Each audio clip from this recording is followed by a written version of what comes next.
If breastfeeding was more commonly known, if the world could recognize a woman's breasts for what they were intended for, which is to nurture a child, we wouldn't have to fight so much for what naturally is occurring. So when a mother chooses to place her baby at her breast, to nurture her from her breast, she shouldn't have to fight for the right to do that.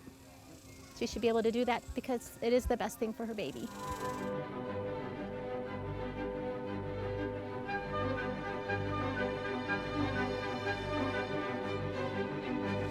It's nice to be around moms who mother through breastfeeding and make some of the similar choices that you make with your own child, so that you're not feeling like you're all alone, that you're a group of a lot of other mommies doing the same thing.